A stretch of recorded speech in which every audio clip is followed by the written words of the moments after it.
हाँ, तो बच्चों नमस्ते।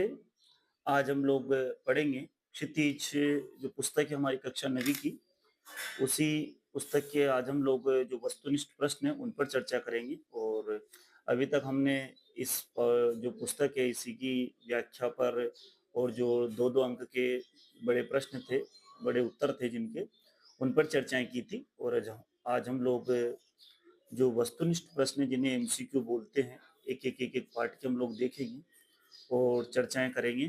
तो आज हम लोग इसी तारतम्य में सबसे पहले प्रारंभ करेंगे इसी चर्चा को। तो सबसे पहले आज हम लोग पहला पार्ट पढ़ेंगे जो कि मुंशी प्रेमचंद का है। और आपको पता होना चाहिए कि जब भी हम परीक्षा में एक प्रश्न ज़रूर आता है, 2 रचनाएँ लिखिए, लेखक की और भाव पक्ष, कला पक्ष या भाषा शैली लिखाते हैं।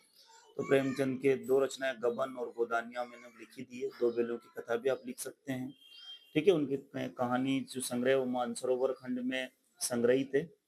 तो अब हम लोग जो पाठ है 2 बेलों की कथा, इसके जो वस्तुनिष्ठ प्रश्न हैं, उन पर चर्चा करते हैं बिना समय गँवाए, ताकि आप लोगों का जो समय ना खराब हो। और मैं वीडियो को प्रारंभ करने से पहले एक बार ज़रूर बोलना चाहूँगा कि इस वीडियो को पूरा देखें।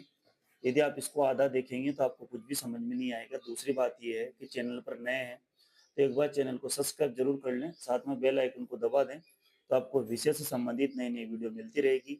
यदि आपका कोई भी प्रश्न है, आपका हिंदी विषय से संबंधित कोई भी ऐसा प्रश्न है या कोई भी ऐसा विषय वस्तु है जो आपको समझ में नहीं आ रही है, तो आप मुझे कमेंट बॉक्स में नीचे कमेंट भी कर सकते हैं। चाहे तो मेरे मोबाइल नंबर पर फ़ोन भी लगा सकते हैं और चाहे तो मुझे व्हाट्सएप मैसेज कर सकते हैं। मुझे बहुत अच्छा लगेगा आपकी सहायता करना।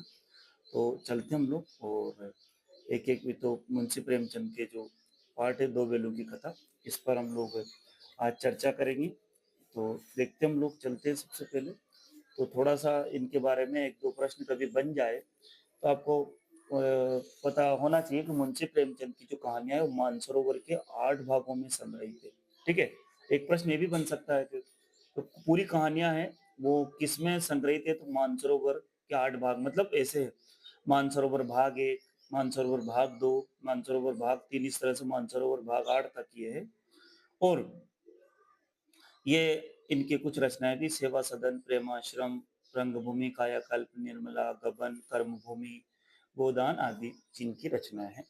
तो अब हम लोग इनका जो पाठ है ये 2 बेलों की कथा, इसके जो छोटे-छोटे वस्तुनिष्ठ प्रश्न हैं, उन पर चर्चा कर लेते हैं, है ना? ताकि हमारा समय फालतू ना जाए। तो शुरू करते हैं हम लोग प्रश्नों को। सबसे पहला प्रश्न है, देखो सबसे पहले तो ये हमने यहाँ तैयार कर लिया है। 2 बैलों की कथा एक कहानी है जो कि मुंशी प्रेमचंद की है। सबसे पहले जानवरों में सबसे ज़्यादा बुद्धिहीन समझा जाता है। जानवरों में सबसे ज़्यादा जो बुद्धिहीन जितने भी जानवर हैं उसमें सबसे ज़्यादा बुद्धिहीन किसको कहते हैं? हम लोग गधे को कहते हैं, ठीक है? ये ध्यान रखेंगे हम लोग, इसमें गधे को कहते हैं, ठीक है? आगे देखते हैं। गधे का छोटा भाई या बछिया का ताऊ। गधे का छोटा भाई, कहावत कहते हैं गधे का छोटा भाई या बछिया का ताऊ जो है वो किसको कहते हैं? बैल को, है ना? बछिया का ताऊ या गधे का छोटा भाई बैल को कहा जाता है। इसके बाद है फिर प्रश्न नंबर तीसरा है, जूरी खाची के पास कौन सी जाति के बैल थे? जूरी खासी खाची जो था, मतलब जो कहानी का जो हमारा जो पात्र है उसका जो मुख्य पात्र है जूरी है। और जूरी जो एक काची सरनेम है, उसका काची लगाता है, उसके पास कौन सी जाति के बैल थे? तो पछई जाति के बैल थे। और कितने बैल थे? तो 2 बैल थे, है ना? ऊपर ही लिखा 2 बैलों की कथा। तो एक प्रश्न ये भी बन सकता है कितने बैल थे? 2 बैल थे। और बैल जो हैं वो कौन सी जाति के थे, मतलब कौन सी वैरायटी, जैसे बैलों में जानवरों में तरह-तरह की विभिन्न प्रजातियाँ होती है ना, तो ये पछई जाति के बैल थे। इसके बाद फिर दोनों दोनों बैलों का नाम क्या था? बहुत सीधा सा प्रश्न, हीरा और मोती, है ना? इसके बाद है फिर, है ना? तो दोनों बैलों का नाम था हीरा और मोती। फिर प्रश्न नंबर 5वां है, झुरी का साला कौन था? जो उसका जो साला था वो कौन था? उसका साला का नाम क्या था? ये ऐसा बन सकता है, झुरी का साला जो था उसका नाम क्या था या वो कौन था? तो गया, उसका नाम था गया। ठीक है? ध्यान रखेंगे हम लोग। इसके बाद आगे लिखेंगे प्रश्न नंबर छठा छठा लिखना था, मैंने 7 कर दिया यहाँ पर, है ना? तो अपन लोग क्रम बदल लेते। छठा है, 7 है, ठीक है? फिर यहाँ 8, फिर ये 9 है, फिर यहाँ 10 है, फिर ये 11 है, ठीक है? प्रश्न नंबर 7 है, मुझे मारेगा तो मैं भी एक दो को तो गिरा दूंगा।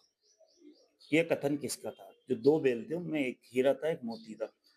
तो ये कथन किसने कहा कि मुझे मारेगा तो मैं भी एक दो को गिरा दूंगा? ये कथन किसका है? मोती का है। ध्यान रखेंगे हम लोग। किसका है? मोती का है।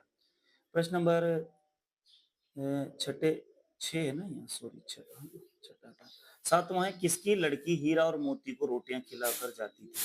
तो वो कौन थी लड़की जो कि रोटियां खिलाती थी बैलों को? तो वो थी भैरों की लड़की थी। मतलब उस लड़की का पिता का नाम था भैरव, उसकी माता मर चुकी थी और उसकी सौतेली माँ उसके साथ अच्छा व्यवहार नहीं करती थी। ये अपन कहानी पढ़ेंगे, समझेंगे तो आपको समझ में आ जाएगा।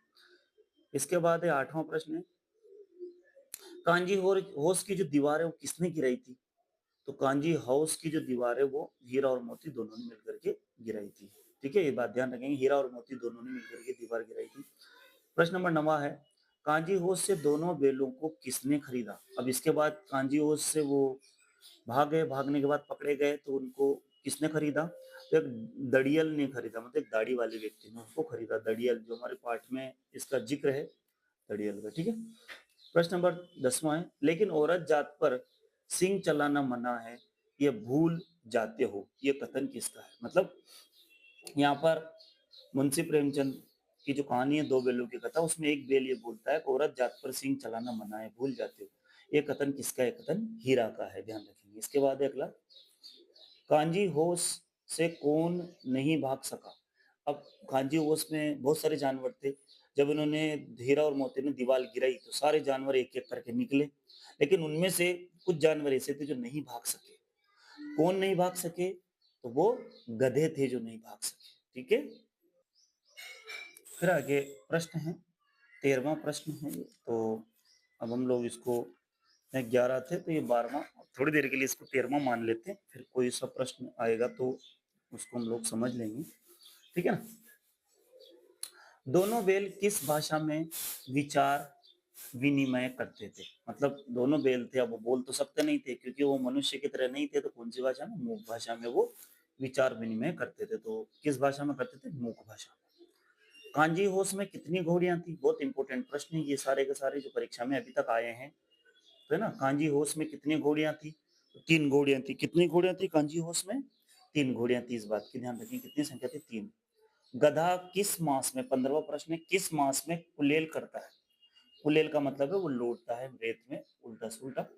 तो वो किस महीने में करता है काम? तो बैसाख मास में वो करता है। ठीक है, ये कहावत है कि कथा गधा जो है वो बैसाख में कुलेल करता है। प्रश्न नंबर 16 है, गधे के गुणों के समान दूसरा पशु कौन माना जाता है? जैसे गधा है उसी के गुण के समान दूसरा पशु कौन माना जाता है? तो वो बैल होता है। और यहाँ हमने उस बैलों की कथा को ही पूरा पढ़ा है, समझा है। इसके बाद प्रश्न नंबर 17 है, हीरा और मोती किसके घर से भागे थे? मतलब हीरा और मोती जो थे वो किसके घर से भागे थे? तो गया के घर से भागे थे। किसके घर से भागे थे? गया के घर से भागे थे। प्रश्न नंबर 18 है, गधे के कौन से गुण उसे ऋषियों मुनियों की श्रेणी में खड़ा कर देते हैं? अब गधा है ना, उसको मूर्ख भी कहते हैं, लेकिन ऐसा कोई गुण भी है उसके अंदर जो उसको ऋषि मुनि की श्रेणी में खड़ा कर देता है। उसका वो गुण है सहन शक्ति, या है ना, सहन शक्ति। क्या है वो? सहन शक्ति है उसकी, जो कि उसको ऋषि मुनियों की श्रेणी में खड़ा कर देता है। आगे देखते हैं हम लोग। प्रश्न नंबर 19वां है, पशुओं में कौन सा गुण मनुष्यों के गुणों से ज्यादा विकसित होता है? मतलब पशुओं में ऐसा कौन सा गुण है एक जो कि मनुष्य के गुण से भी ज्यादा विकसित रहता है? ऐसा कोई गुण है जो मनुष्य के से भी ज्यादा विकसित हुआ है? मन के भावों को समझना, मतलब मन का जो भाव है उसको समझना सबसे बड़ा गुण होता है, वो पशुओं में होता है। ठीक है, आगे देखते हैं। लेकिन औरत जात पर सींग चलाना मना है, ये कथन किसका है? तो हीरा का है। ये हमने इधर पहले देख लिया था ये प्रश्न यहाँ पर, और पहले इस पर चर्चा हो गई थी। ठीक है, तो अब हम लोग इसीलिए लिख दिया था मैंने गलती से। ठीक है, औरत जात पर सिंह चलाना मना है, ये हीरा का कथन। ठीक है, आगे देखते हैं। दो बैलों की कथा नामक पाठ से हमें क्या प्रेरणा मिलती है? बहुत बढ़िया प्रश्न है, बहुत इंपॉर्टेंट प्रश्न है कि जो दो बैलों की कथा है, ये जो पाठ है इससे हमें क्या प्रेरणा मिलती है? इसमें प्रेरणा मिलती है कि स्वतंत्रता के लिए संघर्ष आवश्यक है। यदि हमें स्वतंत्र होना है, यदि हमें किसी का गुलाम नहीं रहना, क्योंकि ये जो कहानी है ये प्रतंत्र भारत में, गुलाम भारत में लिखी गई है और उस भारत में लिखी गई है। तो उस समय प्रेमचंद की जितनी भी कहानियाँ, उनका संदेश यही था कि किसी न किसी माध्यम से वो जन जागृति करें। इसके बाद फिर अगला है, झूरी की पत्नी ने दोनों बैलों के माथे को क्यों चूमा? झूरी की जो पत्नी थी अंत में, उस वो पहले तो बैलों पर जलती थी, बैलों से बहुत परेशान थी, बैलों को मतलब वो भला-बुरा कहती थी, उनको वो उनके साथ अच्छा व्यवहार नहीं करती थी, लेकिन कहानी के अंत में उसने दोनों बैलों के माथे को चूम लिया। और क्यों चूमा? क्योंकि उसे अपनी गलती का एहसास हुआ था। क्योंकि उसने ऐसे बैलों के साथ अत्याचार किया था, ऐसे बैलों पर अत्याचार किया था, जो कि उनके बिल्कुल स्वामी भक्त थे। तो वो इसीलिए उनने उसको वो एहसास हुआ गलती का और उसने उनके माथे को चूम लिया। इसके बाद फिर आगे, झूरी की पत्नी दोनों बैलों से नाराज होकर उन्हें क्या कहने लगी थी, है ना? ये कहानी में पहले की बात है ना? जब उसे गलती का एहसास हुआ उसके पहले का।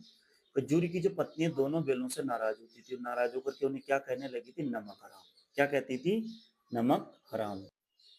इसके बाद है फिर बछिए का ताव, जो अभी यहाँ आया था कि किसको कहा गया, तो वो तो अपने को पता है कि अपने गधे को कहा गया है, तो नहीं बैल को कहा गया। किसको कहा गया है ना?